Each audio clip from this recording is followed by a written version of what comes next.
Mr. Speaker, the President of the United States.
Members of Congress, I have the high privilege and distinct honor to present to you the President of the United States.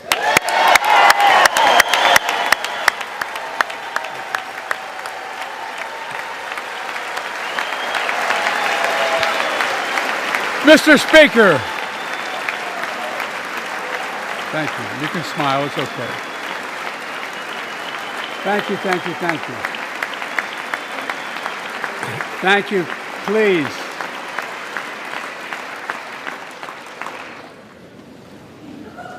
Mr. Speaker, Madam Vice President, our First Lady and Second Gentleman, good to see you guys up there. Members of Congress,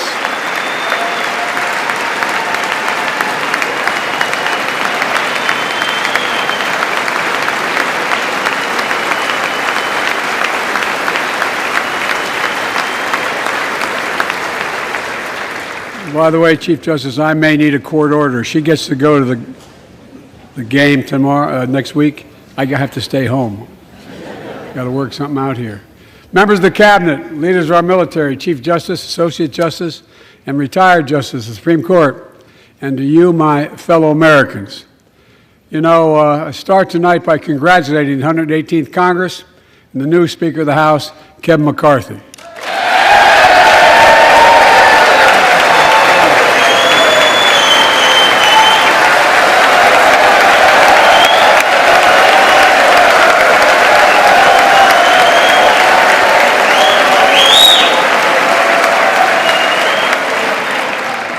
Speaker, I don't want to ruin your reputation, but I look forward to working with you. And I want to congratulate the new leader of the House Democrats, the first African-American minority leader in history, Hakeem Jeffries.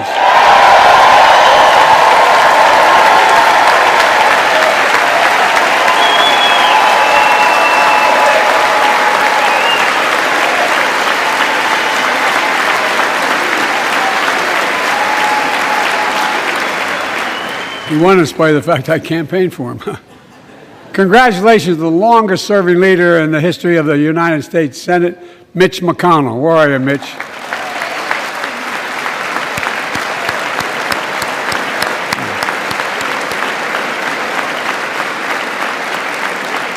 And congratulations to Chuck Schumer, another term as Senate Minority Leader. I think only this time you have a slightly bigger majority, Mr. Leader, and you're the majority leader. About that much bigger? Yeah. Well, I tell you what, I want to give special recognition to someone who I think is going to be considered the greatest speaker in the history of the House of Representatives, Nancy Pelosi.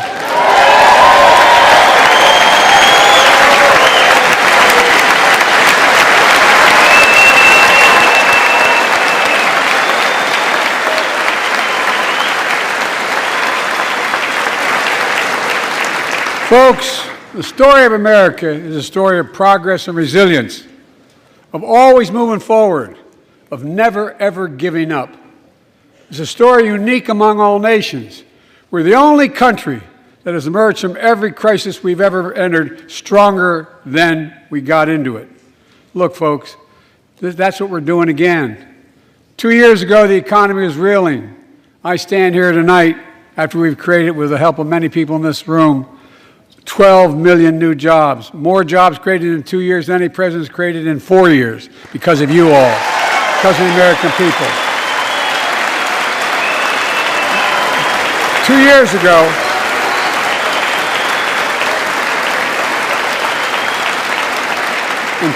ago, COVID had shut down, our businesses were closed, our schools were robbed of so much, and today, COVID no longer controls our lives. And 2 years ago, democracy faced its greatest threats in the Civil War, and today, though bruised, our democracy remains unbowed and unbroken.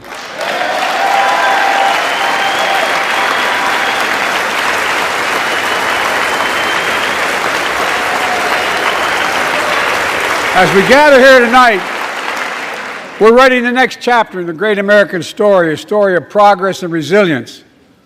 When world leaders ask me to define America, and they do, believe it or not, I say I can define it in one word, and I mean this: possibilities. We don't think anything is beyond our capacity. Everything is a possibility. You know, we're often told that Democrats and Republicans can't work together. But over the past 2 years, we've proved the cynics and naysayers wrong. Yes, we disagreed plenty. And yes, there were times when Democrats went alone. But time and again, Democrats and Republicans came together to defend a stronger and safer Europe. It came together to pass once in a generation infrastructure law, building bridges connecting our nation and our people. We came together to pass the most significant law ever, helping victims exposed to toxic burn pits. And in fact,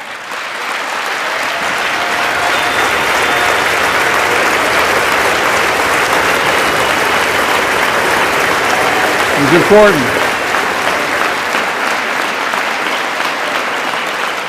And in fact, I signed over 300 bipartisan pieces of legislation since becoming president. From reauthorizing the Violence Against Women Act, the Electoral Count Reform Act, the Respect for Marriage Act that protects the right to marry the person you love. And to my Republican friends, if we could work together the last Congress, there's no reason we can't work together and find consensus on important things in this Congress as well. I think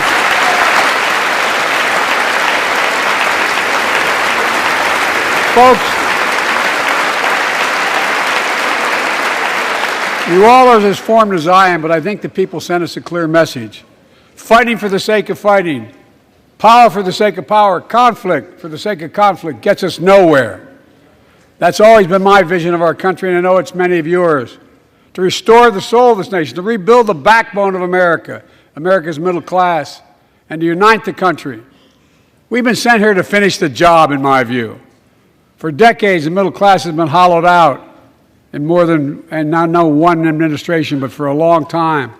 Too many good-paying manufacturing jobs move overseas. Factories closed down. Once thriving cities and towns that many of you represent became shadows of what they used to be. And along the way, something else we lost: pride, our sense of self-worth. I ran for president to fundamentally change things, to make sure our economy works for everyone, so we can all feel that pride in what we do. To build an economy from the bottom up and the middle out, not from the top down. Because when the middle class does well, the poor have a ladder up, and the wealthy still do very well. We all do well.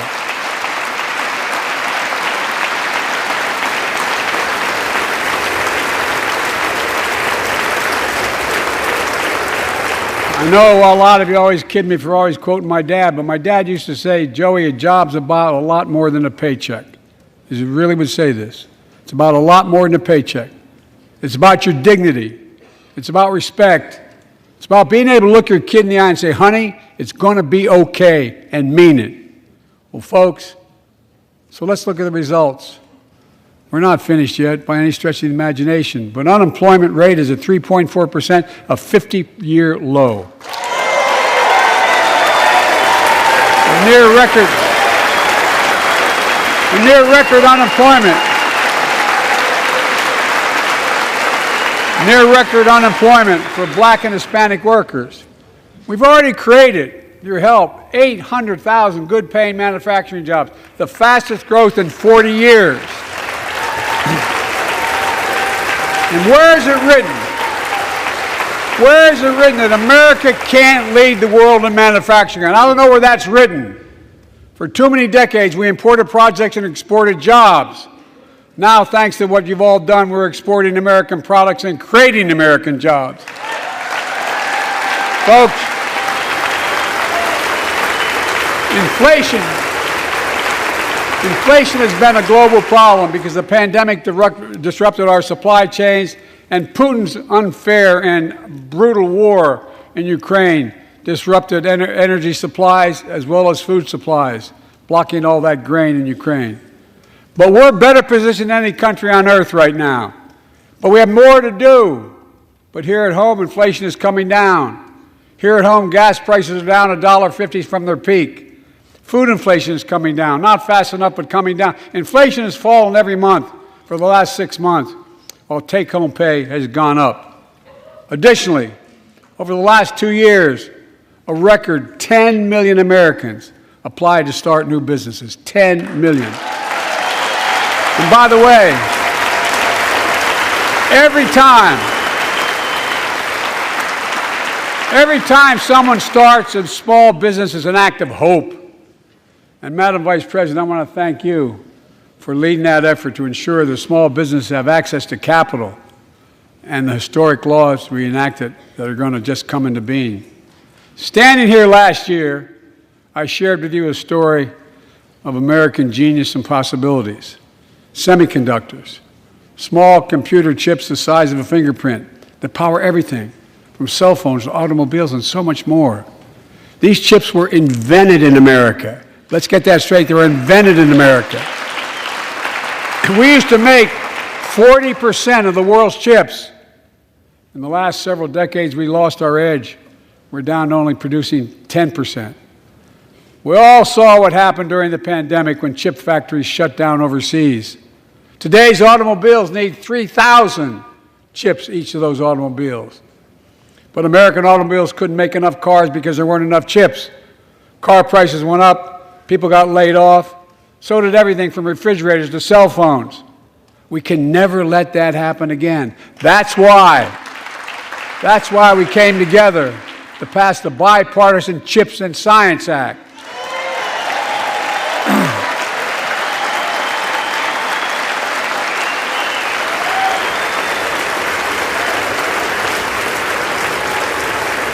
Folks, I know I've been criticized for saying this, but I'm not changing my view. We're going to make sure the supply chain for America begins in America. The supply chain begins in America. We've already created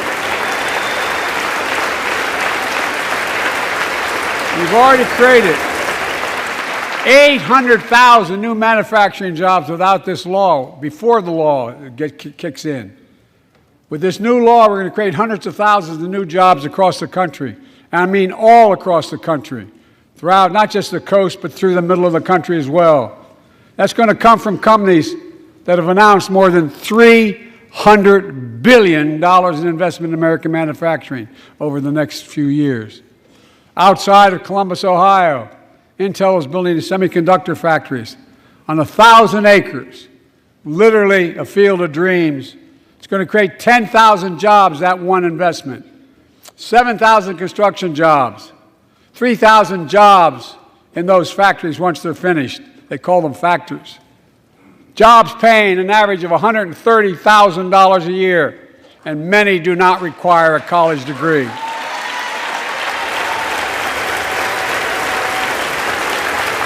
Jobs. Because we work together, these jobs where people don't have to leave home to search for opportunity. And it's just getting started. Think about the new homes, the small businesses, the medium-sized businesses. So much more that's going to be needed to support those 3,000 permanent jobs and the factories that are going to be built. Talk to mayors and governors, Democrats and Republicans, and they'll tell you what this means for their communities. We're seeing these field of dreams transform to the heartland. But to maintain the strongest economy in the world, we need the best infrastructure in the world. And folks, as you all know, we used to be #1 in the world in infrastructure. We've sunk to 13th in the world. The United States of America, 13th in the world in infrastructure, modern infrastructure. But now we're coming back because we came together and passed the bipartisan infrastructure law, the largest investment in infrastructure since President Eisenhower's interstate highway system.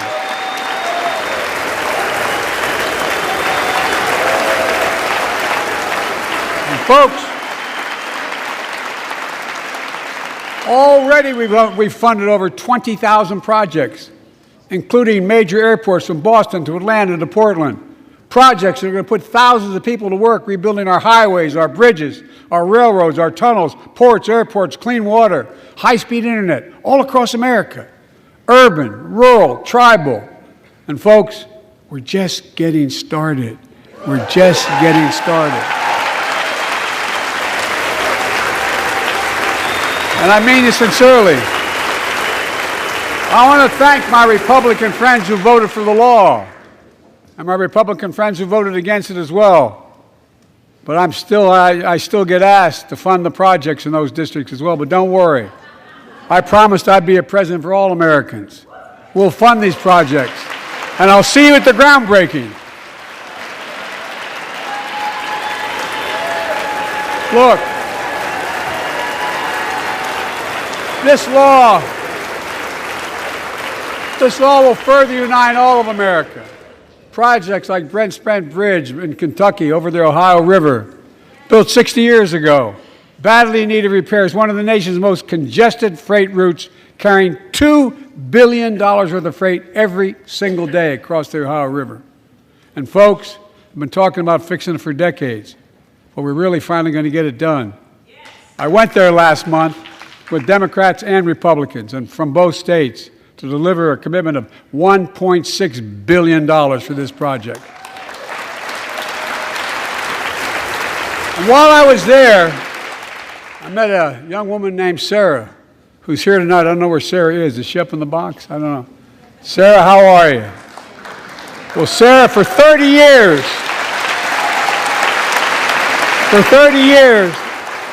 I learned, she told me she'd been a proud member of the Iron Workers Local 44, known as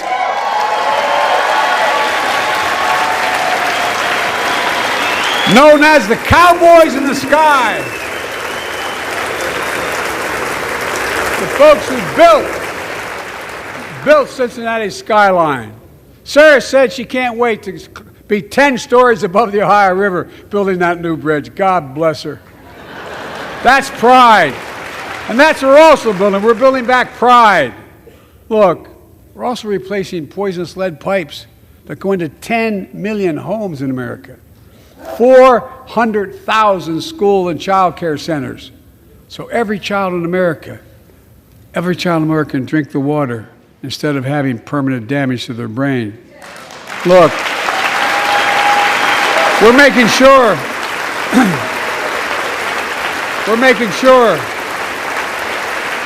that every community in America has access to affordable high-speed internet. No parent should have to drive by McDonald's parking lot to help them do their homework online with their kids, which many thousands were doing across the country. And when we do these projects, and again I get criticized for this, but I make no excuses for it, we're going to buy American. We're going to buy American. Folks,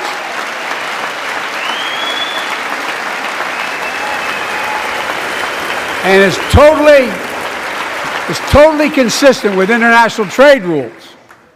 Buy America has been the law since 1933, but for too long, past administrations, Democrat and Republican, have fought to get around it. Not anymore. Tonight, I'm announcing new standards that require all construction materials used in federal infrastructure projects to be made in America. Made in America. I mean it. Lumber, glass, drywall, fiber optic cable. And on my watch, American roads, bridges, and American highways are going to be made with American products as well. Folks, my economic plan is about investing in places and people that have been forgotten. So many of you listening to me tonight, I know you feel it. So many of you felt like you've just simply been forgotten. Amid the economic upheaval of the past 4 decades, too many people have been left behind and treated like they're invisible. Maybe that's you watching from home. Remember the jobs that went away. You remember them, don't you? The folks at home remember them. You wonder whether the path even exists anymore for your children to get ahead without having to move away. Well, that's why I get that. That's why we're building an economy where no one's left behind. Jobs are coming back. Pride is coming back because choices we made in the last several years.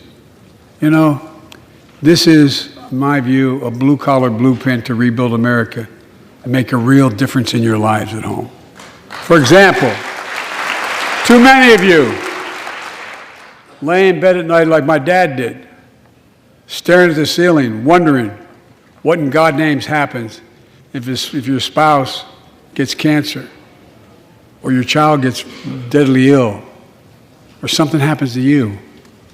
What are you going to have? You get money to pay for those medical bills? Or you're going to have to sell the house or try to get a second mortgage on it. I get it. I get it. With the Inflation Reduction Act that I signed into law, we're taking on powerful interest to bring healthcare costs down so you can sleep better at night with more security.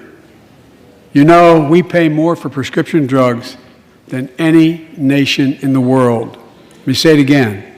We pay more for prescription drugs than any major nation on earth.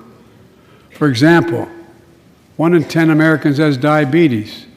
Many of you in this chamber do, and in the audience. But every day, millions need insulin to control their diabetes so they can literally stay alive. Insulin's been around for over 100 years. The guy who invented it didn't even patent it because he wanted it to be available for everyone. It cost the drug companies roughly $10 a vial to make that insulin. Packaging and all, you may get up to $13. But Big Pharma has been unfairly charging people hundreds of dollars, $400 to $500 a month, making record profits. Not anymore. Not anymore.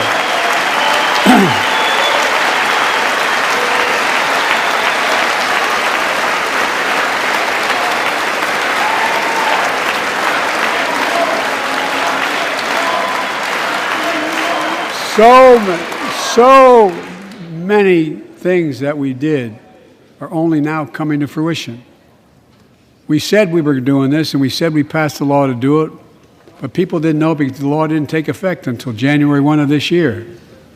We capped the cost of insulin at $35 a month for seniors on Medicare. People are just finding out. I'm sure you're getting the same calls I'm getting. Look, there are millions of other Americans who do not or are not on Medicare, including 200,000 young people with type 1 diabetes who need this insulin to stay alive. Let's finish the job this time. Let's cap the cost of insulin for everybody at $35.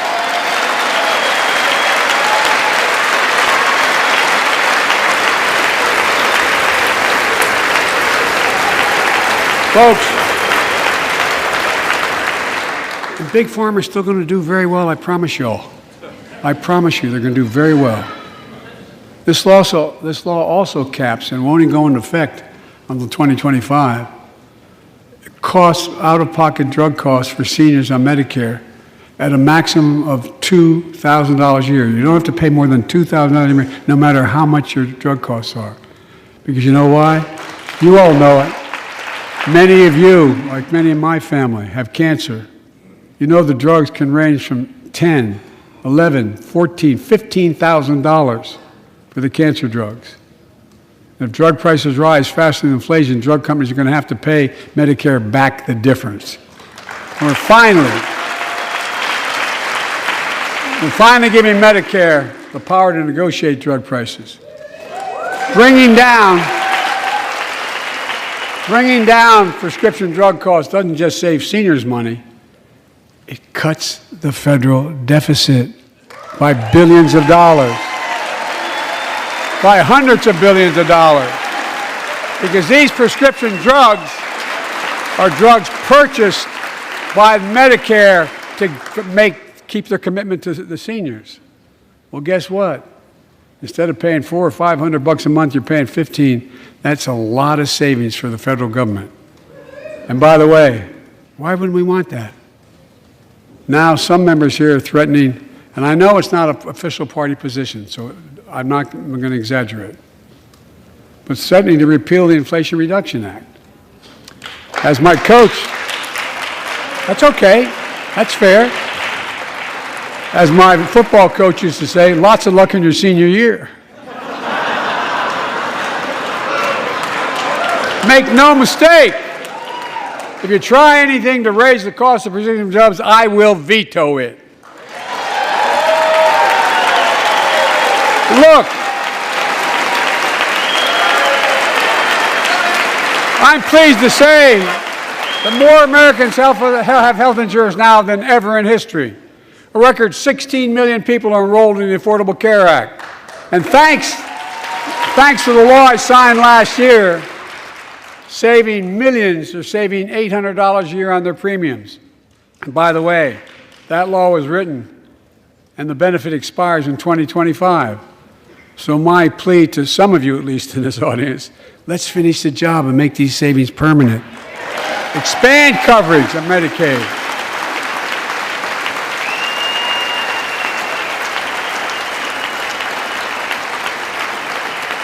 Look, the Inflation Reduction Act is also the most significant investment ever in climate change. Ever. Lowering utility bills, creating American jobs, leading the world to a clean energy future. I visited the devastating aftermath of record floods, droughts, storms, and wildfires from Arizona to Mexico to all the way up to the Canadian border. More timber has been burned, as I've observed from helicopters, than the entire state of Missouri. And we don't have global warming? Not a problem. In addition to emergency recovery, from Puerto Rico to Florida to Idaho, we're rebuilding for the long term. New electric grids that are able to weather major storms and not prevent those forest fires. Roads and water systems withstand the next big flood. Clean energy to cut pollution and create jobs in communities often left behind. We're going to build 500,000 electric vehicle charging stations installed across the country by tens of thousands of IBEW workers. And we're helping families save more than $1,000 a year with tax credits to purchase electric vehicles and efficient appliances, energy-efficient appliances. Historic conservation efforts to be responsible stewards of our land. Let's face reality. The climate crisis doesn't care if you're in a red or blue state. It's an existential threat. We have an obligation, not to ourselves, but to our children and grandchildren, to confront it. I'm proud of how America at last is stepping up to the challenge. We're still going to need oil and gas for a while. But guess what? No, we do. But there's so much more to do. We got to finish the job. And we pay for these investments in our future by finally making the wealthiest and biggest corporations begin to pay their fair share. Just begin.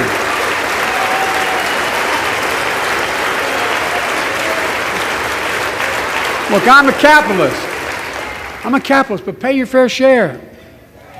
I think a lot of you at home agree with me and many people that you know. The tax system is not fair. It is not fair.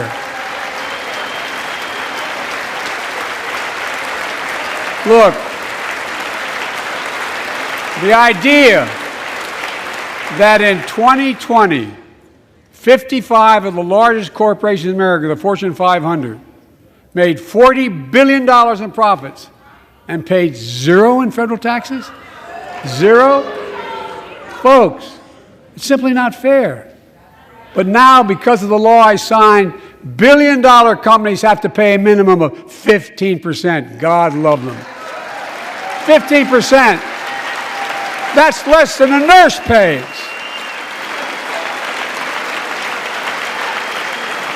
And let me be crystal clear. I said at the very beginning, under my plans, as long as I'm president, nobody earning less than $400,000 will pay an additional penny in taxes. Nobody, not one penny. But let's finish the job. There's more to do. We have to reward work, not just wealth. Pass my proposal for the billionaire minimum tax. You know, there's 1,000 billionaires in America. It's up from about 600 in the beginning of the term. But no billionaire should be paying a lower tax rate than a school teacher or firefighter. I mean it. Think about it.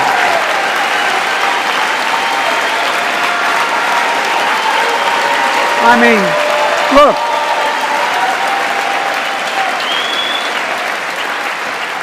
I know you aren't enthusiastic about that, but think about it. Think about it. Have you noticed Big Oil just reported its profits, record profits? Last year they made $200 billion in the midst of a global energy crisis. I think it's outrageous. Why? They invested too little of that profit to increase domestic production. And when I talk to a couple of them, they say, we're afraid you're going to shut down all the oil wells, all the oil refineries anyway, so why should we invest in them? I said, we're going to need oil for at least another decade. And that's going to exceed, and beyond that, we're going to need it. Production. If they had, in fact, invested in the production to keep gas prices down, instead, they used the record profits to buy back their own stock, rewarding their CEOs and shareholders. Corporations ought to do the right thing. That's why I propose we quadruple the tax on corporate stock buybacks and encourage long-term investments. They'll still make considerable profit. Let's finish the job and close the loopholes that allow very wealthy to avoid paying their taxes. Instead of cutting the number of audits for wealthy taxpayers, I just signed a law to reduce the deficit by $114 billion by cracking down on wealthy tax cheats. That's being fiscally responsible. In the last 2 years, my administration has cut the deficit by more than $1.7 trillion, the largest deficit reduction in American history. Under the previous administration, the American deficit went up 4 years in a row. Because those record deficits, no president added more to the national debt in any 4 years than my predecessor. Nearly 25% of the entire national debt that took over 200 years to accumulate was added by just one administration alone, the last one. They're the facts. Check it out. Check it out. How did Congress respond to that debt? They did the right thing. They lifted the debt ceiling 3 times without preconditions or crisis. They paid American bills to prevent an economic disaster to the country. So tonight I'm asking the Congress to follow suit. Let's commit here tonight to the full faith and credit of the United States of America will never, ever be questioned. Some of my Republican friends want to take the economy hostage. I get it, unless I agree to their economic plans. All of you at home should know what those plans are.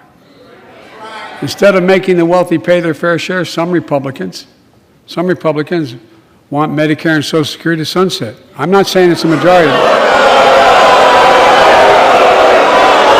Let me give you, anybody who doubts it, contact my office. I'll give you a copy. I'll give you a copy of the proposal. That means Congress doesn't vote. Well, I'm glad to see you. And I tell you, I enjoy conversion. You know, it means if Congress doesn't keep the programs the way they are, they'd go away. Other Republicans say, I'm not saying it's a majority of you. I don't even think it's even a significant, but it's being proposed by individuals. I'm not politely not naming them, but it's being proposed by some of you. Look, folks, the idea is that we're not going to be moved into being threatened to default on the debt if we don't respond.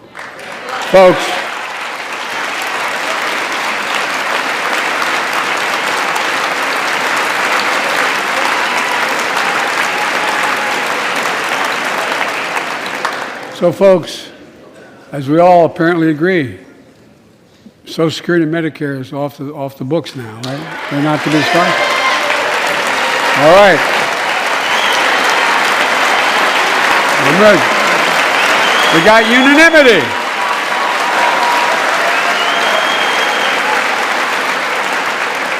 Social Security and Medicare are a lifeline for millions of seniors. Americans have to pay into them from the very first paycheck they started. So tonight, let's all agree, and we apparently are, let's stand up for seniors.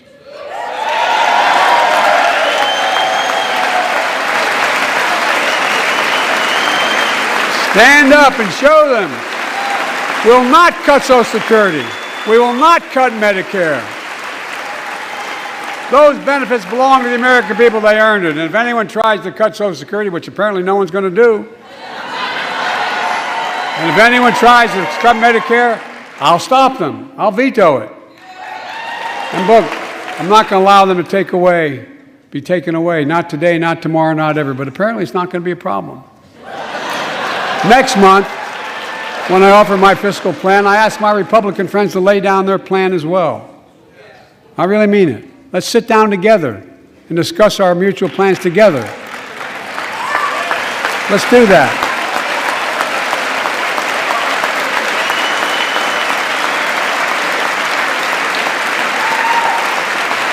I can tell you, the plan I'm going to show you is going to cut the deficit by another $2 trillion.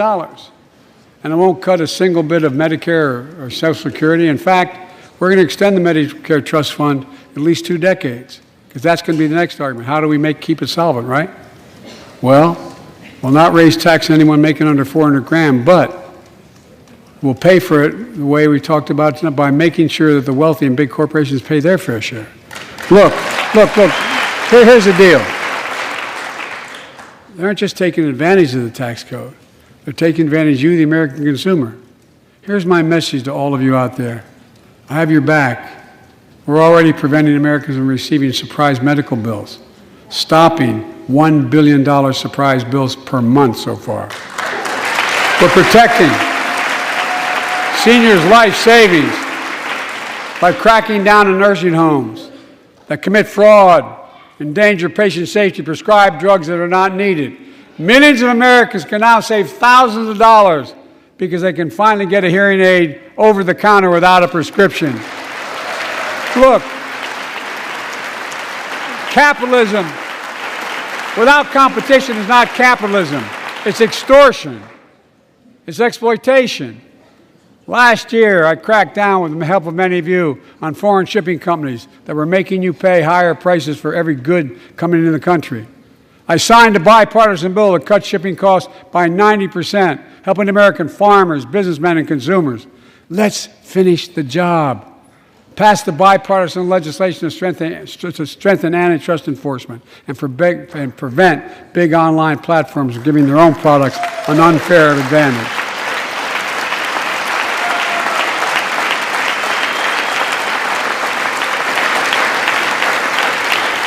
My administration is also taking on junk fees, those hidden surcharges too many companies use to make you pay more. For example, we're making airlines show you the full ticket price up front, refund your money if your flight is canceled or delayed. We've reduced exorbitant bank overdrafts by saving consumers more than $1 billion a year. We're cutting credit card late fees by 75%, from $30 to $8. Look, junk fees may not matter to the very wealthy, but they matter to most other folks in homes like the one I grew up in, like many of you did. They add up to hundreds of dollars a month. They make it harder for you to pay your bills or afford that family trip. I know how unfair it feels when a company overcharges you and gets away with it. Not anymore. We've written a bill to stop it all. It's called the Junk Fee Prevention Act. We're going to ban surprise resort fees that hotels charge on your bill. Those fees can cost you up to $90 a night at hotels that aren't even resorts. The idea that cable, internet, and cell phone companies can charge you $200 or more if you decide to switch to another provider. Give me a break. We can stop service fees on tickets to concerts and sporting events and make companies disclose all the fees up front. And we'll prohibit airlines from charging $50 round trip for a family just to be able to sit together. Baggage fees are bad enough. Airlines can't treat your child like a piece of baggage. Americans are tired of being. We're tired of being played for suckers. So pass the Junk Fee Prevention Act so companies stop ripping us off. For too long, workers have been getting stiffed. but not anymore. We're beginning to restore the dignity of work. For example, I should have known this, but I didn't until 2 years ago. 30 million workers have to sign non-compete agreements for the jobs they take. 30 million. So a cashier at a burger place can't walk across town and take the same job at another burger place and make a few bucks more. It just changed. But they just changed it because we exposed it. That was part of the deal, guys. Look it up. But not anymore. We're banning those agreements, so companies have to compete for workers and pay them what they're worth.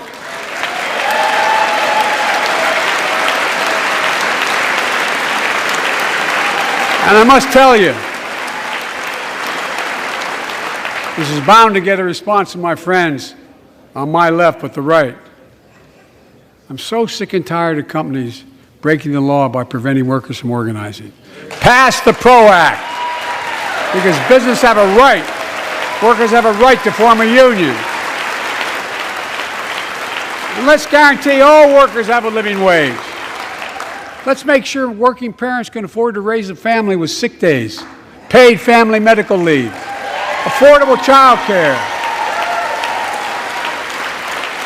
That's going to enable millions of more people to go and stay at work. And let's restore the full child tax credit, which gave tens of millions of parents some breathing room and cut child poverty in half to the lowest level in history. And by the way, when we do all these things, we increase productivity, we increase economic growth. So let's finish the job and get more families access to affordable, quality housing. Let's get seniors who want to stay in their homes the care they need to do so. Let's give more breathing room to millions of family caregivers looking after their loved ones. Pass my plan so we get seniors and people with disabilities the home care and services they need. And support the workers who are doing God's work. These plans are fully paid for and we can afford to do them. Restoring the dignity of work means making education an affordable ticket to the middle class. You know, when we made public education, 12 years of it, universal in the last century, we made the best educated, best paid, we became the best educated, best paid nation in the world. But the rest of the world's caught up. It's caught up. Jill, my wife, who teaches full time, has an expression. I hope I get it right, kid. Any nation that out-educates us is going to out-compete us. Any nation that out-educates is going to out-compete us. Folks, we all know 12 years of education is not enough to win the economic competition of the 21st century. You want to have the best educated workforce, let's finish the job by providing access to preschool for 3 and 4 years old.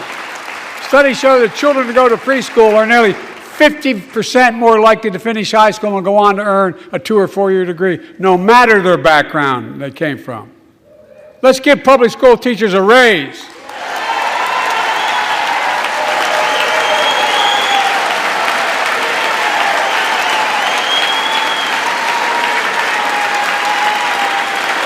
We're making progress by reducing student debt, increasing Pell Grants for working and middle-class families. Let's finish the job and connect students to career opportunities starting in high school. Provide access to 2 years of community college, the best career training in America in addition to being a pathway to a 4-year degree. Let's offer every American a path to a good career, whether they go to college or not. And folks, in the midst of the COVID crisis, when schools were closed and we were shutting down everything, let's recognize how far we came in the fight against the pandemic itself. While the virus is not gone, thanks to the resilience of the American people and the ingenuity of medicine, we've broken the COVID grip on us. COVID deaths are down by 90%.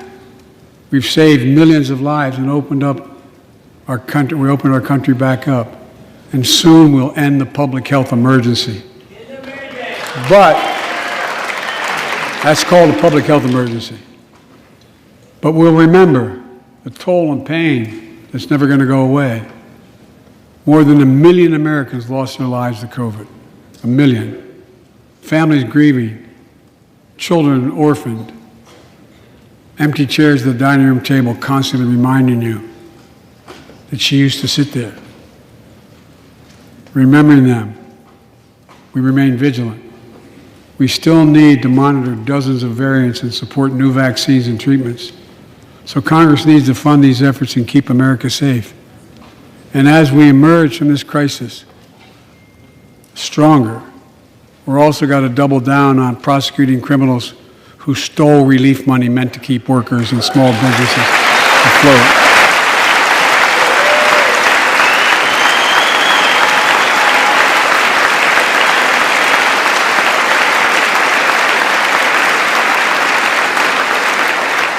Before I came to office, you remember, during that campaign, the big issue was about inspector generals who would protect taxpayers' dollars who were sidelined.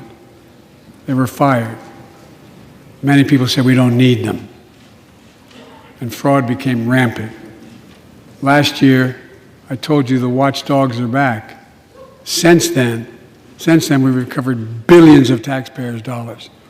Now let's triple the anti-fraud strike force going after these criminals, double the statute of limitations on these crimes, and crack down on identity fraud by criminal syndicates stealing billions of dollars from the American people. And the data shows that for every dollar we put into fighting fraud, the taxpayers get back at least 10 times as much. It matters. It matters.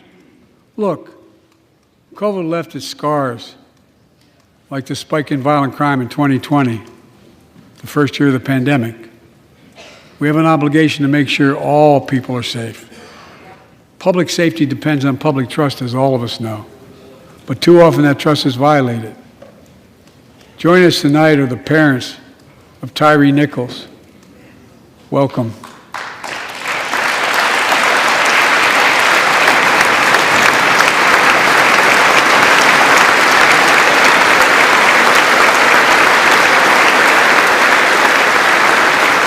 We had to bury Tyree last week.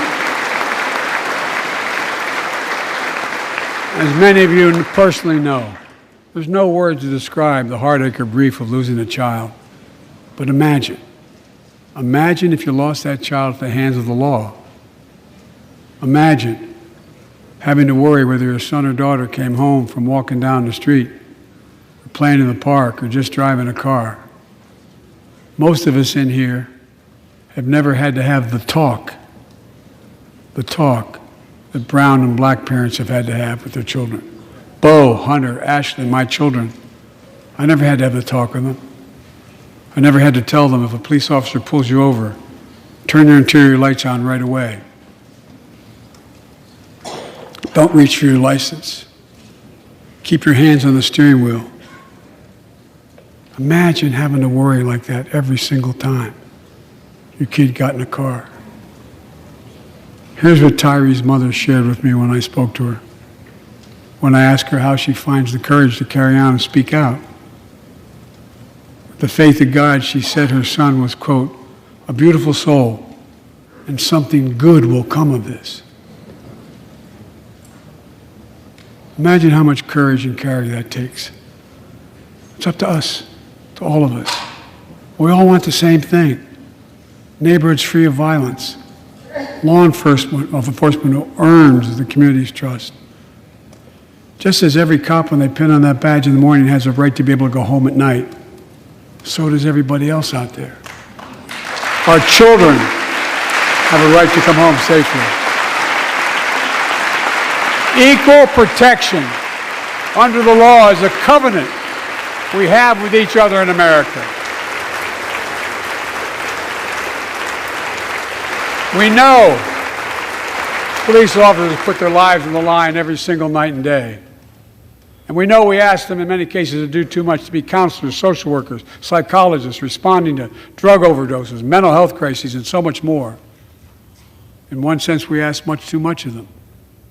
I know most cops and their families are good, decent, honorable people, the vast majority. But they risk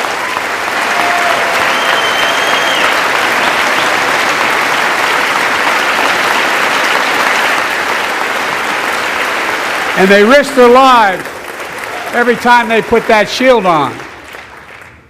But what happened to Tyree in Memphis happens too often. We have to do better.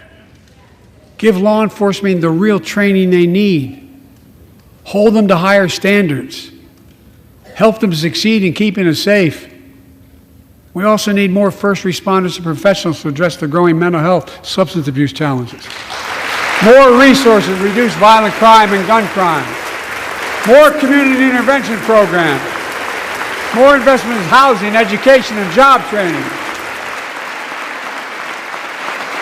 All this can help prevent violence in the first place. And when police officers or police departments violate the public trust, they must be held accountable. With the support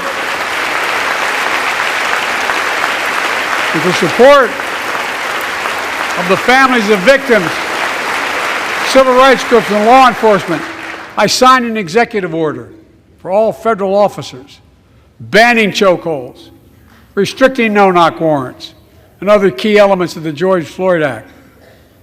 Let's commit ourselves to make the words of Tyler's mom true. Something good must come from this. Something good. And all of us,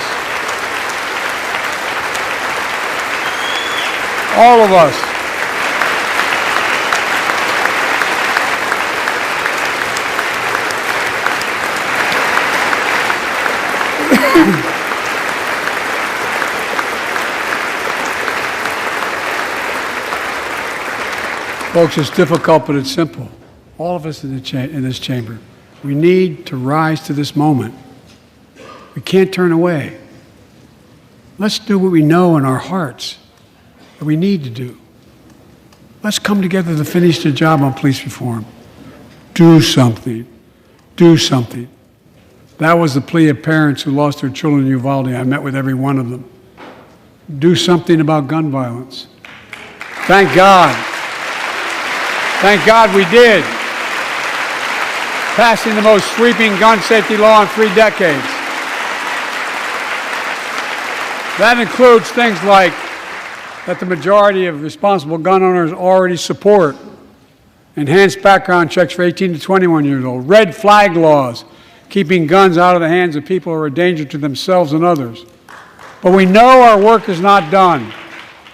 Joining us tonight is Brandon Say, a 26-year-old hero. Brandon put his college dreams on hold to be at his mom's side. His mom's side when she was dying from cancer. And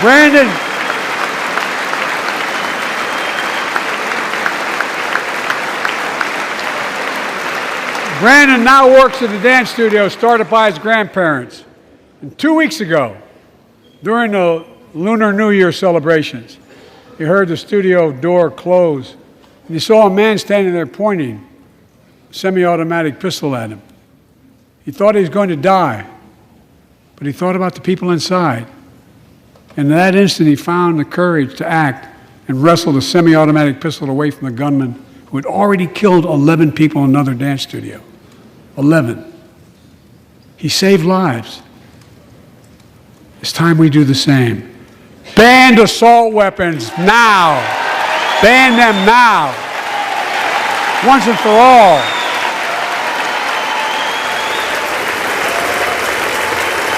I led the fight to do that in 1994. In 10 years, that ban was law and mass shootings went down. After we let it expire in the Republican administration, mass shootings tripled. Let's finish the job and ban these assault weapons. And let's also come together on immigration. Make it a bipartisan issue once again.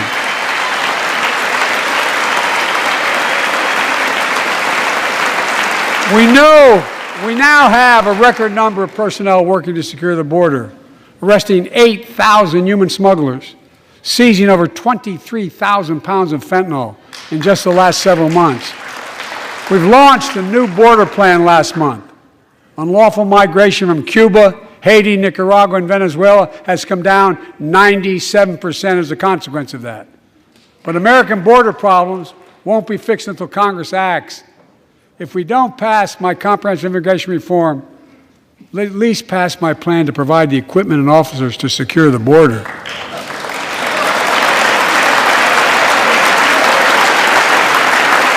And a pathway to citizenship for dreamers, those on temporary status, farm workers, essential workers. Here in the People's House, it's our duty to protect all the people's rights and freedoms. Congress must restore the right and the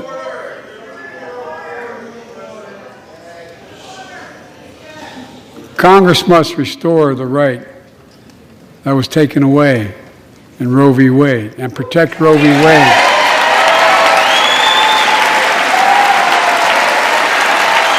Give every woman a constitutional right.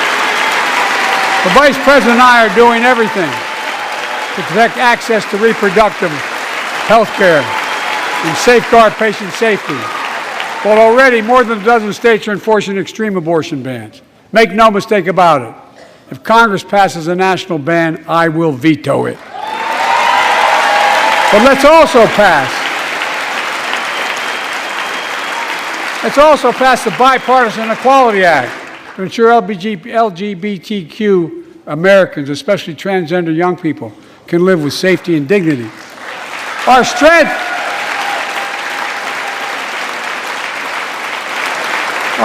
is not just the example of our power, but the power of our example. Let's remember the world's watching. I spoke in this chamber 1 year ago, just days after Vladimir Putin unleashed his brutal attack against Ukraine. A murderous assault, evoking images of death and destruction Europe suffered in World War II. Putin's invasion has been a test for the ages, a test for America, a test for the world. Would we stand for the most basic of principles? Would we stand for sovereignty? Would we stand for the right of people to live free of tyranny? Would we stand for the defense of democracy? For such defense matters to us because it keeps peace and prevents open season on would-be aggressors and threatens our prosperity. 1 year later, we know the answer. Yes, we would, and we did. We did. And together, we did what America always does at our best. We led. We united NATO. We built a global coalition. We stood against Putin's aggression. We stood with the Ukrainian people. Tonight, we're once again joined by Ukraine's ambassador to the United States. She represents not just her nation, but the courage of her people. Our ambassador is here, united. We're united in our support of your country. Will you stand so we can all take a look at you? Thank you.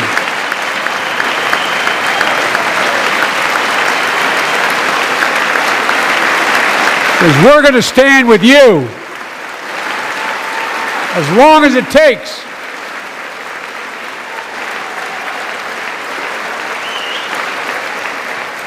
Our nation is working for more freedom, more dignity, more peace, not just in Europe, but everywhere. Before I came to office, the story was about how the People's Republic of China was increasing its power and America was failing in the world. Not anymore. We made clear, and I made clear in my personal conversations, which have been many, with President Xi, that we seek competition, not conflict. But I will make no apologies that we're investing to make America stronger. Investing in American innovation and industries that will define the future that China intends to be dominating. Investing in our alliances and working with our allies to protect advanced technologies so they will not be used against us. Modernizing our military to safeguard stability and deter aggression. Today, we're in the strongest position in decades to compete with China or anyone else in the world. Anyone else in the world. And I'm committed.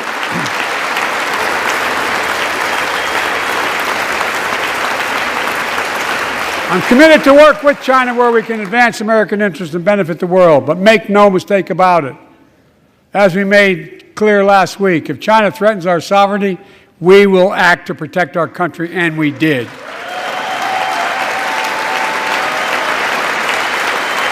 Look, let's be clear. Winning the competition should unite all of us. We face serious challenges across the world. But in the past 2 years, democracies have become stronger, not weaker. Autocracies have grown weaker, not stronger. Name me a world leader who changed places with Xi Jinping. Name me one. Name me one. America's rallying the world to meet those challenges, from climate to global health, to food insecurity, to terrorism, to territorial aggression. Allies are stepping up, spending more, and doing more. Look, the bridges we're forming between partners in the Pacific and those in the Atlantic, and those who bet against America are learning how wrong they are. It's never, ever been a good bet to bet against America. Never.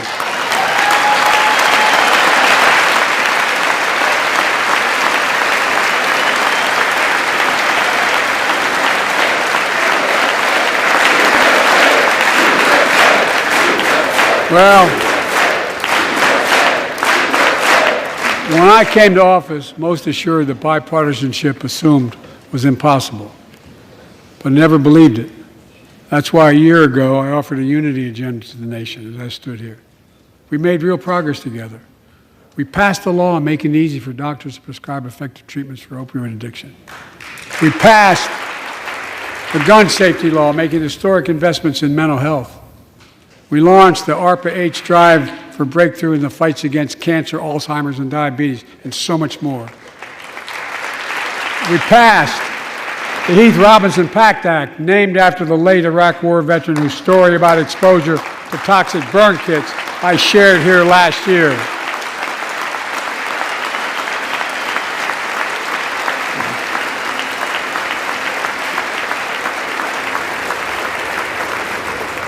I understand something about those burn pits, but there's so much more to do. And we can do it together.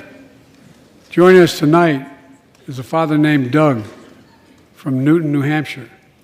He wrote Jill, my wife, a letter, and me as well, about his courageous daughter, Courtney.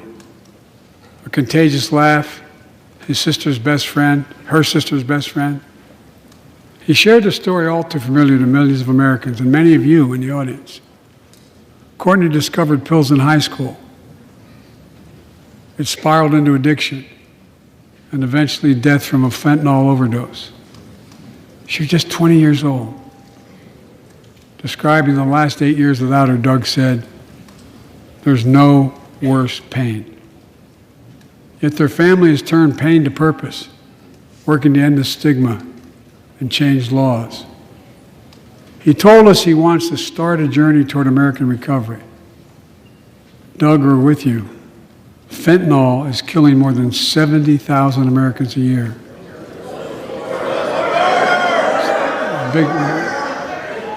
You got it.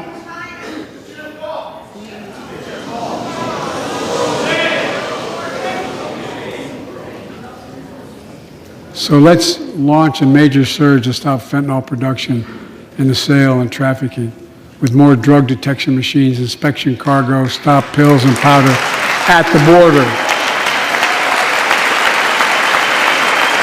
Working with couriers like FedEx to inspect more packages for drugs. Strong penalties to crack down on fentanyl trafficking. Second, let's do more in mental health, especially for our children. When millions of young people are struggling with bullying, violence, trauma, we owe them greater access to mental health care at their schools. We must finally hold social media companies accountable for experimenting they're doing running children for profit. It's time to pass bipartisan legislation to stop big tech from collecting personal data on our kids and teenagers online. Ban targeted advertising to children and impose stricter limits on the personal data that companies collect on all of us. Third, let's do more to keep this nation's one truly sacred obligation, to equip those we send into harm's way and care for them and their families when they come home. Job training, job placement for veterans and their spouses as they come to return to civilian life. Helping veterans afford the rent, because no one should be homeless in America, especially someone who served the country.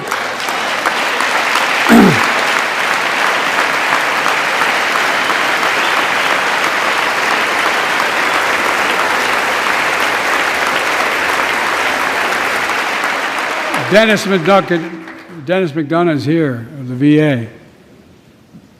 We had a first real discussion when I asked him to take the job. I'm glad he did. We were losing up to 25 veterans a day on suicide. Now we're losing 17 a day to the silent scourge of suicide. 17 veterans a day are committing suicide. More than all the people being killed in the wars. Folks, VA is doing everything it can, including expanding mental health screening, proven programs that recruits veterans to help other veterans understand what they're going through, get them the help they need. We got to do more. And fourth, last year, Jill and I reignited the cancer moonshot that I was able to start with President Obama asked me to lead our administration on this issue. Our goal is to cut the cancer death rates at least by 50% in the next 25 years. Turn more cancers from death sentences to treatable diseases. Provide more support for patients and their families. It's personal to so many of us in this audience. Joining us are Morris and Candice, an Irishman and the daughter of immigrants from Panama. They met and fell in love in New York City and got married in the same chapel Jill and I got married in New York City. Kindred spirits. He wrote us a letter about his little daughter, Ava, and I saw her just before I came over. She was just a year old when she was diagnosed with rare kidney disease, cancer.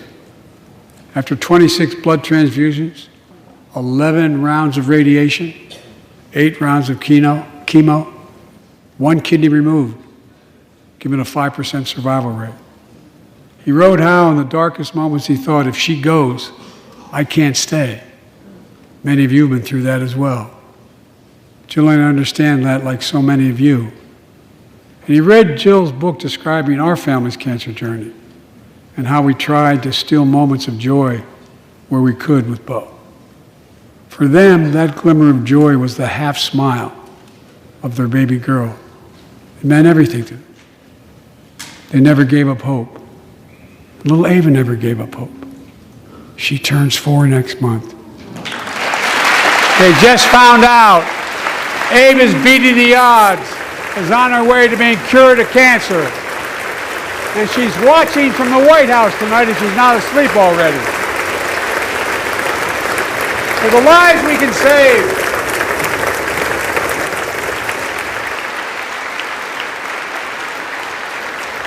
For the lives we can save and the lives we've lost, let this be a truly American moment that rallies the country and the world together and proves that we can still do big things.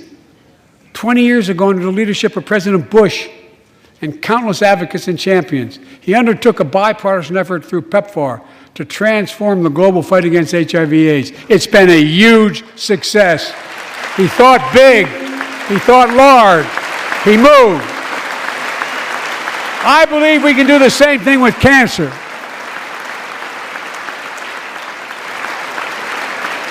Let's end cancer as we know it. Cure some cancers once and for all. Folks, there's one reason why we've been able to do all of these things.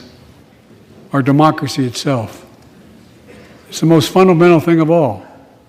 With democracy, everything's possible. Without it, nothing is. For the last few years, our democracy has been threatened and attacked, put at risk, put to the test in this very room on January the 6th.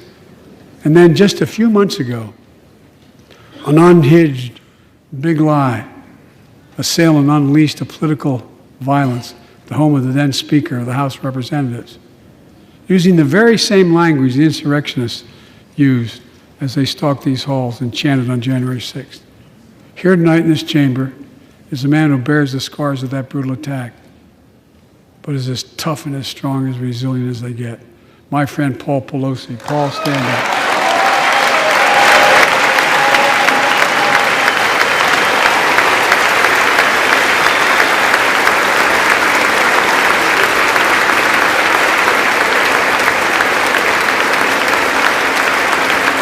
But such a heinous act should have never happened. We must all speak out. There's no place for political violence in America. We have to protect the right to vote, not suppress that fundamental right. Honor the results of our elections, not subvert the will of the people. We have to uphold the rule of law and restore trust in our institutions of democracy. And we must give hate and extremism in any form no safe harbor.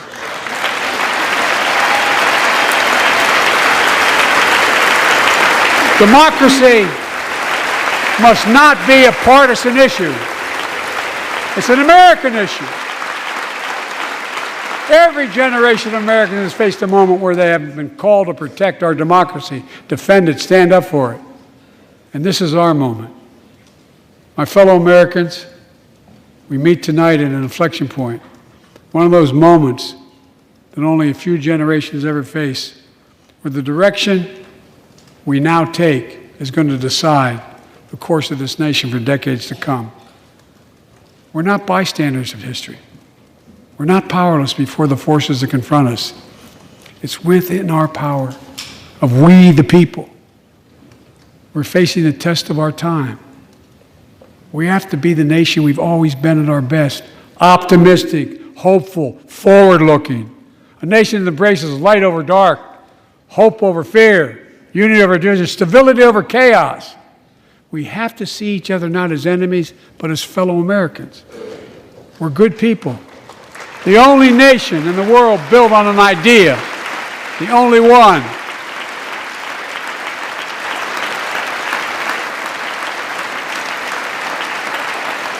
Other nations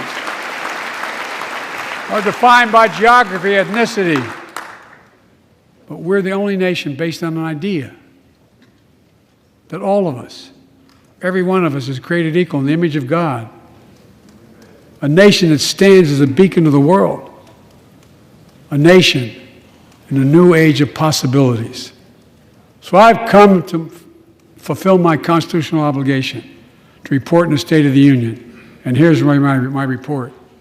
Because the soul of this nation is strong, because the backbone of this nation is strong, because the people of this nation are strong, the State of the Union is strong.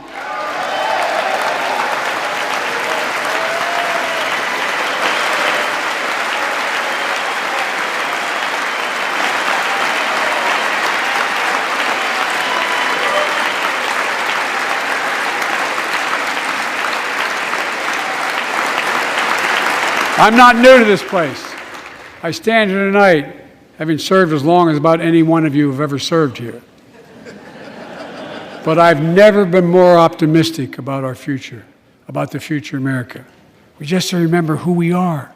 We're the United States of America, and there's nothing beyond our capacity if we do it together. God bless you all, and may God protect our troops. Thank you.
presence at this podium tonight. Talking about a vigorous presence, I think some of the members of Congress in the audience, Hallie, certainly ate their Wheaties this morning, had a lot to say, pro and con. And we saw moments where Kevin McCarthy, the speaker, was shushing some of the Republican members. So what was the dynamic there? Which fits what he told them this morning, apparently, where he said, hey, cameras are on, mics are on. And Kristen, I love how graciously you phrased how some Republicans disagreed with him in the audience. When he was talking about Medicare and Social Security, they straight up called him a liar. We heard Representative Marjorie Taylor Greene say that, along with other Republicans, multiple times here. Now, that is an issue, and not to get in the weeds about it, but that was proposed by one Republican senator last year, was immediately rejected. Pretty major Senate race. It was Ron Johnson in Wisconsin. Well, Rick Scott in his policy paper talked about the sunsetting. Multiple senators. Mitch McConnell came out and immediately said, we're not doing that. Even Rick Scott then distanced himself from his own proposal a couple of months later. So the dynamics there are one where the president did kind of, you know, get Republicans to give him a standing ovation in this moment. We did see some of these Republicans eat their Wheaties, and it was almost a back and forth. And I'll tell you, President Biden didn't seem to hate it. At some points, kind of engaging with the Republicans in the audience here. Again, we keep talking about this. He kept saying, look it up, look it up. He kept saying, look at it. His first speech in front of a divided Congress like It was this. such an interesting moment. It's worth zeroing in on because here the president has set out to set this bipartisan tone. And here was the first moment where he's going to make kind of a partisan attack. And he even said, look, it's not all Republicans. It's just some of you. He almost like apologized before he put a the disclaimer on it. Yeah. And then he said, some of y'all want to cut Medicare and Social Security. That's when it erupted.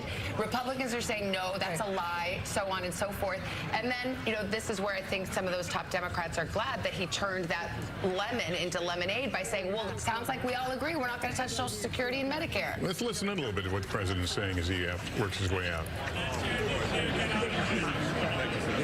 We love you. Memphis needs everything it can get. I know. We got problems. Anyone who's engaged with this president knows he likes to talk. He likes to hold court and look, I think he should feel pretty good. I think this is his, you know, there's the bar, whatever you want to call it, about expectation bar. This was the best version of Biden that we've seen in this iteration of Biden. In this moment, I thought in that sense he did his look. He's going to have his stumbles because that's who he is. It's sort of like George W. Bush had his things and Reagan had his things. I think they've become sort of a thing almost where they don't. I don't think they have the negative impact. Chuck, you're saying he was at his political center. This is his political identity. Where he's middle class Joe, bipartisan. Mitch McConnell is my friend. He just said it again last week, even though Mitch McConnell torched him on China this morning. This is where he wants to be, and he thinks this is where Americans want him to be, reaching across the aisle and trying to work together to get something done. He thinks this is why he won. He believes this is why he won. This is why he's president in that moment, is that's the deal he cut with the middle. Now, there are some that are questioning whether he's always got his eye on the ball with that group of voters, but tonight, I thought he was speaking to that group. President speaking to members of the Supreme Court now. Retired members. It's justices, retired justices Kennedy and Breyer. This is who he has been for the last. This is who he is. This is what he campaigned on, right? This is the kind of president he's wanted to be for the last 2 years. I spoke with one Democrat who was in that room there before the speech, who said he wanted to see a vigorous speech from President Biden, and says, yeah, he didn't back down right after the speech. That was the kind of speech they wanted to see. You know, Republicans, I think, would have wanted to hear more about common Republican talking points that I think you will hear in the response in just a little bit, including on the border and immigration. This is a big issue, and this is, again, a moment where we saw Republicans get extremely animated when the president started talking about the opioid crisis and fentanyl, and you heard Republicans push back and say it's the border, and at one point somebody else, it's your fault. Let's get some reaction now from NBC's senior Capitol Hill correspondent Garrett Haake, who was in the chamber for the president's speech, clearly in a position to pick up some of the back and forth we heard. Garrett. Yeah, Lester, certainly the most interactive State of the Union I've ever covered. You guys touched on the remark that the president made about Social Security, which clearly seemed designed to kind of trap Republicans into a policy position he could then work off of. But there were some of those other heated exchanges with Republicans, particularly on the border, as Hallie was pointing out, chance of secure the border. Marjorie Taylor Greene screen, repeatedly chanting that the president was a liar. She said at one point that China is spying on us. Democrats gave as good as they got here. You also had that side of the chamber loudly cheering on the president, kind of working a call and response dynamic. And some of this energy even began before the president came into the room. There was an exchange that caught my attention and a lot of eyes in the chamber when Mitt Romney was coming down the center aisle. He exchanged words with George Santos, the freshman Republican congressman who's been caught up in so much controversy. Romney told Santos that Santos should not be a member of Congress. Santos responded to Romney in some degree, Romney telling our Senate producer Frank Thorpe that he didn't even hear what Santos said back to him, but Romney kind of with that strong rebuke of Santos, whom he has publicly rejected in the past but came face to face with when Santos was in an aisle seat. So even before the president came into the room, a charged atmosphere here for the first packed house State of the Union speech for this president. Every seat filled, standing room only in the galleries and in the chamber, Lester. And Garrett, as you were speaking, we were showing that video of that encounter between the two men there, and then his constituents, some of them, showing up on Capitol Hill today to protest against him. That's right. To protest to say we don't want him in Congress. But interesting, because here Mitt Romney, a senator, just taking the opportunity. We're not lip readers, but there's been some reporting that he said something about him being an embarrassment and it doesn't belong here. I feel like Mitt Romney's becoming our political ombudsman for America these days. He's sort of like not knowing that he's not. He's just going to call it. They definitely gave him the death stare. Yeah, and I think it shows the divides not only within the chamber but within the Republican Party, and that is part of what Speaker McCarthy is grappling with as he moves forward, not just with these investigations but with wanting to move some legislation forward himself. I do think one of the most notable moments tonight was the moment with Tyre Nichols' family, when the president called for police reform, when he marinated in that moment and that emotional appeal and emotional call. If you talk to lawmakers on Capitol Hill, they say realistically not a lot of hope that something gets done, but clearly he wanted to make that a strong moment. But describing the talk that African-American families have had to have with their children, and noting that he would never have to, have done the same with his own. I will just say, going back to your point, the tiny amount that he spent on the border almost felt like. I mean, I get why he didn't. He doesn't have a lot to say that's going to please a lot of people. So if you don't say that much, and so he didn't say that much. But I think the fairest criticism is going to be, boy, he didn't have much to say about the border. Well, one of the biggest, arguably the biggest story of the week, the balloon, was reduced to essentially, one line. We made it clear if China's threatens our sovereignty, we'll act to protect our country. That was it. But that jives with what the administration has been signaling, which is, and what the president has wanted to prioritize, which is these domestic issues. That's what they think the American people are focused on. This speech, I mean, I bet it was 80% domestic issues, 20% foreign issues, and they want this speech to stand the test of time and be larger than any one issue that may be the story of du jour in Washington. Although clearly the Chinese satellite balloon, the surveillance balloon, presents a huge issue for national security. And Savannah, this is where we started the conversation tonight, with this disconnect, this challenge that the president is facing, the fact that 71% of Americans believe that the country is headed in the wrong direction. And what is their top concern? The economy, the money in their pocketbooks, the fact that he's passed all of this legislation that they do not feel. And so the question becomes about implementation of policy. You heard the president nod to that, right? When he talked about, well, food prices are going down. People are feeling it, right? We all know how expensive eggs are getting. One of the things that's so interesting to look at here, too, is you see the president walking through the chamber. There's a lot of this that is policy and politics as we look at him setting the stage for 2024. Some of it is optics, right? It's the visuals that we're seeing. We just showed that George Santos, Mitt Romney moment. It's what people are wearing, for example. And in Savannah, you talk about the issues that the president wants to get across domestically, like police reform. Did you see some of the pins that a lot of those members were wearing? 1870, a reference, as we talk about Tyre Nichols' family being in the audience, a reference to the first known police killing of an unarmed free black man in this country. I spoke with Michael Brown Sr., the father of Michael Brown Jr., earlier today, who's in the room there. And this is something, one of the many domestic issues, right? One of the key ones that that lawmakers, Democrats in the room, really hope there is some progress on, even in a divided Congress. And another opportunity that he took to strike that middle ground to the extent he could, where he said most police are good and we need to give them more resources and we ask too much of them. So once again, he's trying to straddle this middle ground in an increasingly polarized country. Oh, and I thought he kept expectations reasonable on that of what could actually get done. Right. By the way, if you're looking for the re-election theme, I think we know what it is, or at least what the speechwriter meant it to be, which is let's finish the job. And you can almost picture how that is. Oh, why does he want a second term?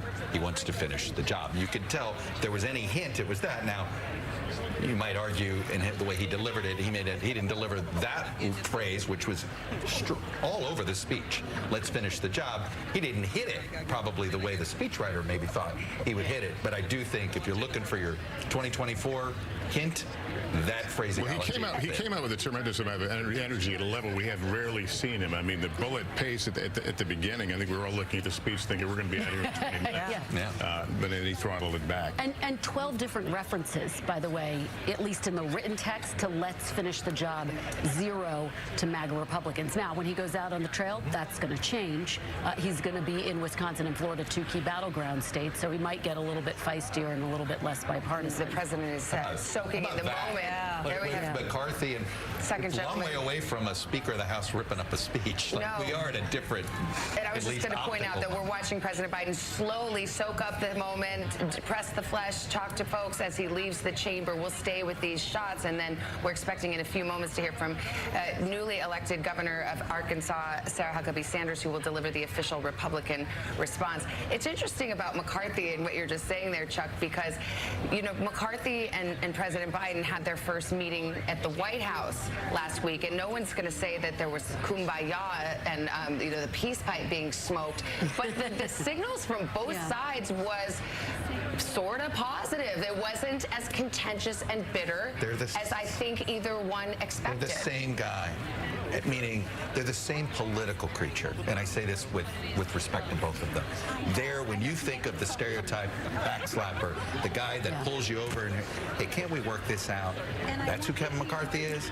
That's who Joe Biden is. Like, that's so. Now, neither one of them have political bases that will reward them for that behavior. So they both. I mean, you could even tell Kevin McCarthy felt like was deciding, I'm not going to stand up too many times and clap. Like, you know, I got to keep track. He's going to shake his head, but then he's going to shush also, right? But I do think the two of them, they may be from opposite parties, but they're the same sort of type of politics. We do a lot of tea leaf reading, and when they came out of that meeting, both struck an optimistic note, which you never know quite what to make of that in Washington. However, the reporting bears out that they are really looking to work together, particularly on this issue of the debt limit. Of course, and you and I were with the Speaker today. Yes. It was off the record, granted, but he did repeat some things he said publicly about his respect for the president. And he level set that vibe check pretty early on in the day, right? Not just with that warning to his members that you will always be watched, but even coming out and saying, you know, Chuck, you referenced that.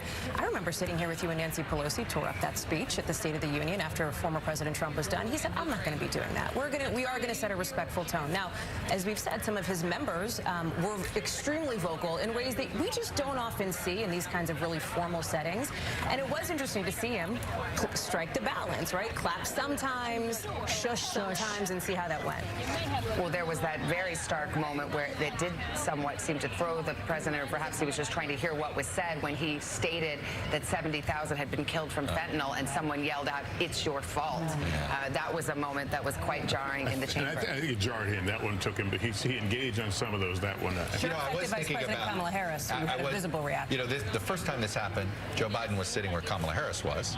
The first time we saw somebody do this at a State of the Union, right? Joe Wilson did this to Barack Obama, and it rattled everybody.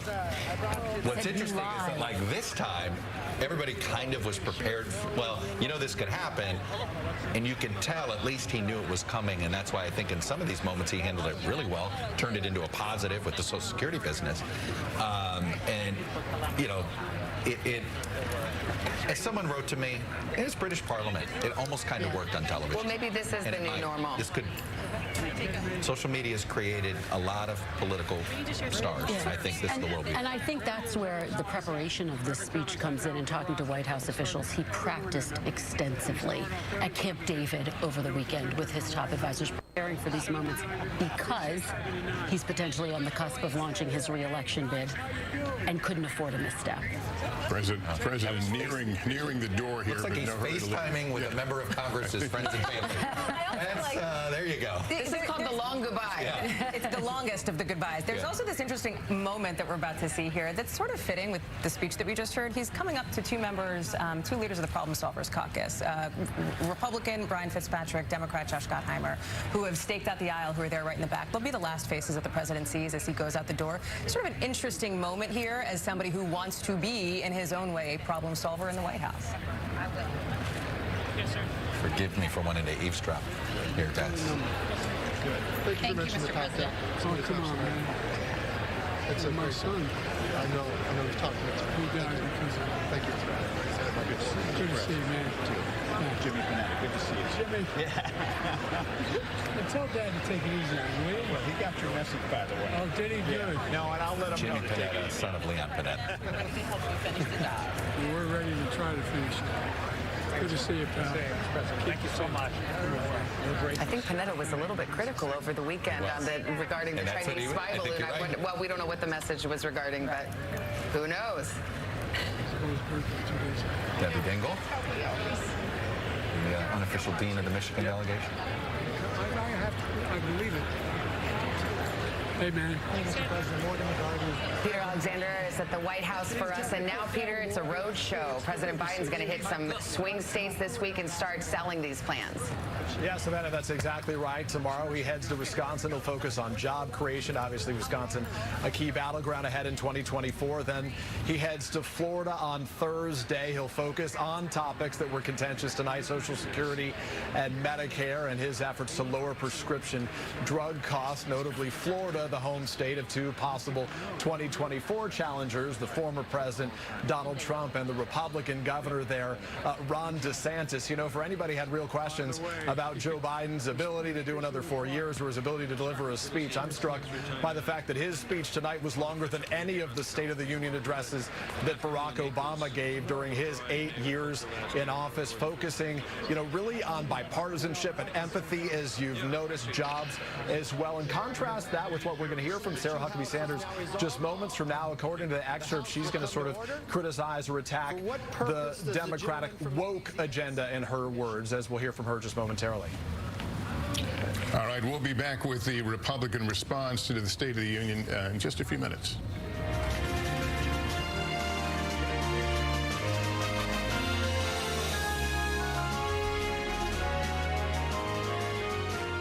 Then put your little hand in mine. There ain't no hill or mountain we can't climb. Hey. Dogs help.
while law-abiding families live in fear.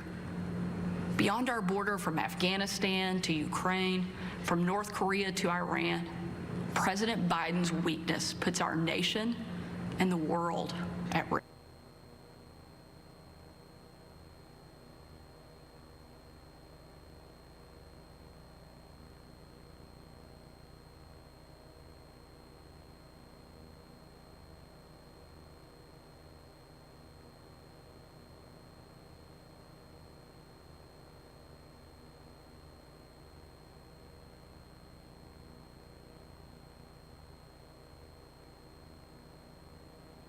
To believe how the president handles his remarks about the economy. And let's go to our...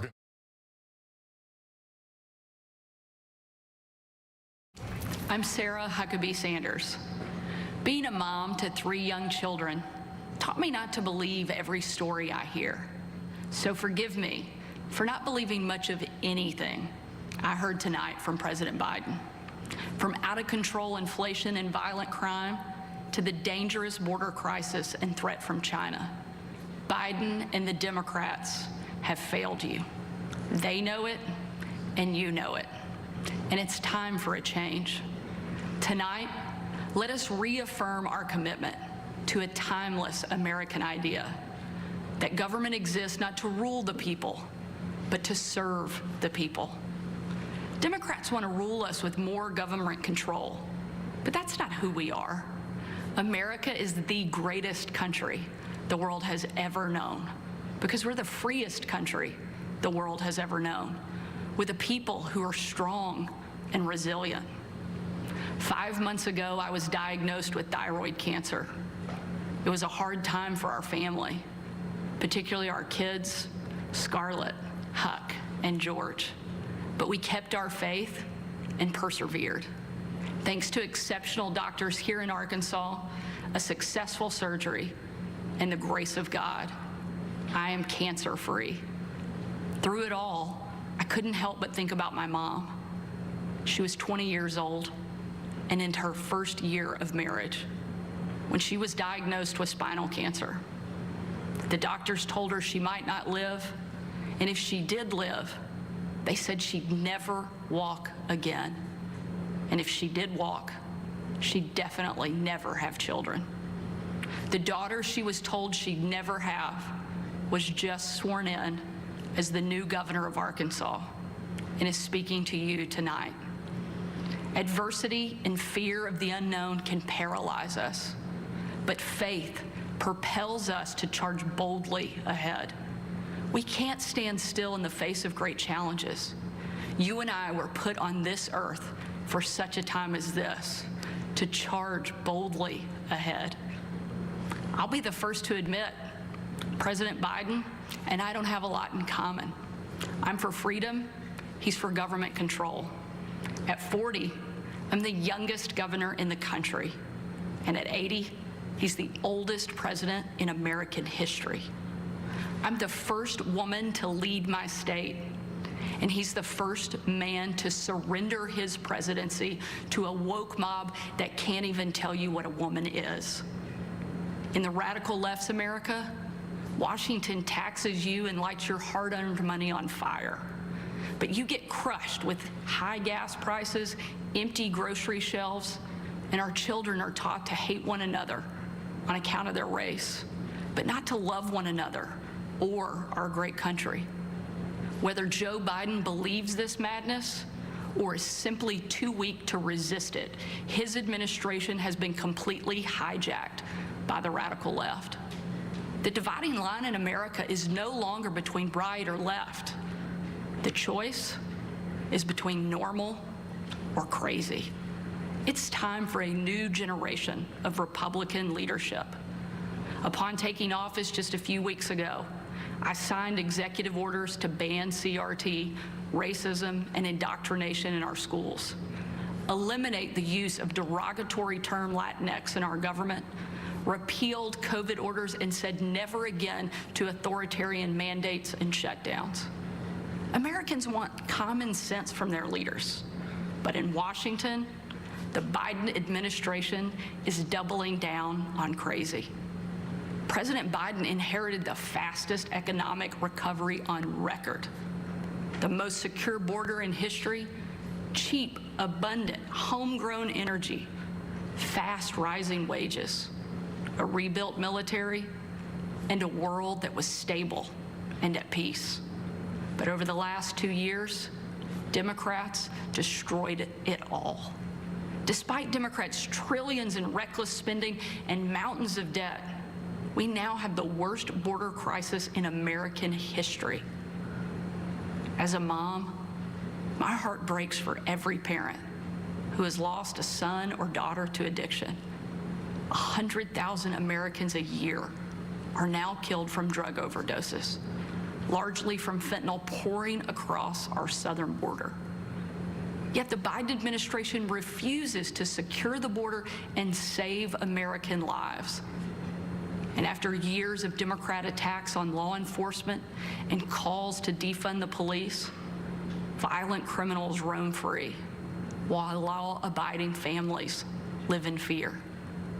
Beyond our border, from Afghanistan to Ukraine, from North Korea to Iran, President Biden's weakness puts our nation and the world at risk. And the president's refusal to stand up to China, our most formidable adversary, is dangerous and unacceptable. President Biden is unwilling to defend our border, defend our skies, and defend our people. He is simply unfit to serve as commander-in-chief. And while you reap the consequences of their failures, the Biden administration seems more interested in woke fantasies than the hard reality Americans face every day. Most Americans simply want to live their lives in freedom and peace. But we are under attack in a left-wing culture war we didn't start and never wanted to fight. Every day we are told we must partake in their rituals, salute their flags, and worship their false idols, all while big government colludes with big tech to strip away the most American thing there is, your freedom of speech. That's not normal. It's crazy, and it's wrong. Make no mistake, Republicans will not surrender this fight. We will lead with courage and do what's right, not what's politically correct or convenient. Republicans believe in an America where strong families thrive in safe communities, where jobs are abundant and paychecks are rising, where the freedom our veterans shed their blood to defend is the birthright of every man, woman, and child. These are the principles Republican governors are fighting for, and in Washington, under the leadership of Senate Republicans and Speaker Kevin McCarthy, we will hold the Biden administration accountable. Down the street from where I sit is my alma mater, Little Rock Central High. As a student there, I will never forget watching my dad, Governor Mike Huckabee, and President Bill Clinton hold the doors open to the Little Rock Nine. Doors that 40 years earlier had been closed to them because they were black. Today, those children once barred from the schoolhouse are now heroes memorialized in bronze at our State House. I'm proud of the progress our country has made, and I believe giving every child access to a quality education, regardless of their race or income, is the civil rights issue of our day. Tomorrow, I will unveil an education package that will be the most far-reaching, bold, conservative education reform in the country. My plan empowers parents with real choices, improves literacy and career readiness, and helps put a good teacher in every classroom by increasing their starting salary from one of the lowest to one of the highest in the nation. Here in Arkansas and across America, Republicans are working to end the policy of trapping kids in failing schools and sentencing them to a lifetime of poverty. We will educate, not indoctrinate our kids, and put students on a path to success. It's time for a new generation to lead. This is our moment. This is our opportunity. A new generation born in the waning decades of the last century, shaped by economic booms and stock market busts, forged by the triumph of the Cold War and the tragedy of 9/11. A generation brimming with passion and new ideas to solve age-old problems. A generation moored to our deepest values and oldest traditions, yet unafraid to challenge the present order and find a better way forward. If we seize this moment together, America can once again be the land of the free and the home of the brave. During my 2.5 years at the White House, I traveled on every foreign trip with the president. A trip I will never forget was on December 25th of 2018. My husband Brian and I had just cleaned up wrapping paper that was shoved into every corner of our house, thanks to our 3 kids.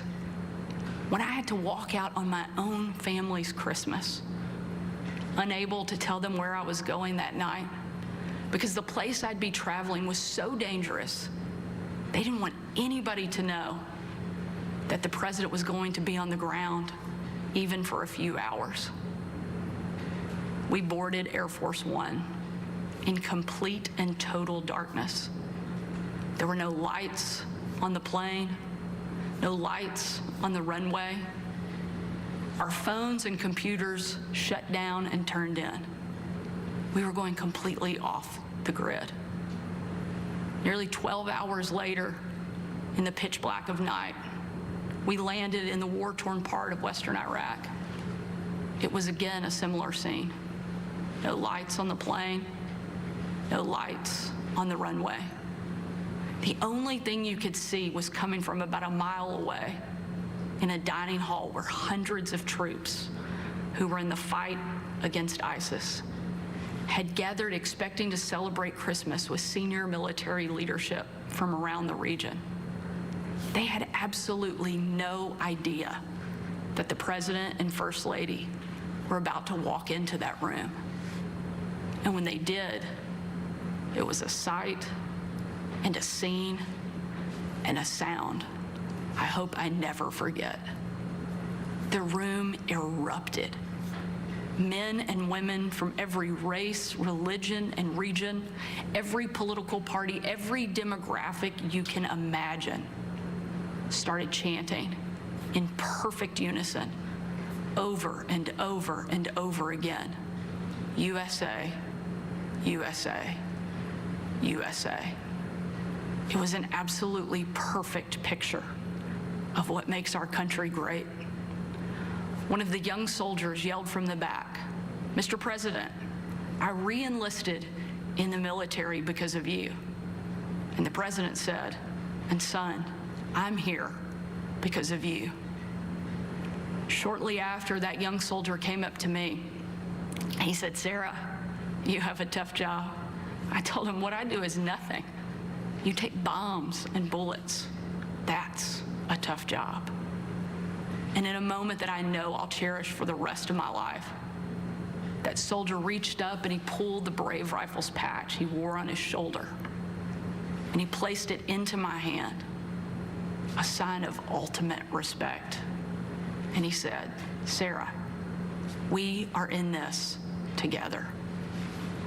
Overwhelmed with emotion and speechless, I just hugged him with tears in my eyes and a grateful heart for our heroes who keep us free.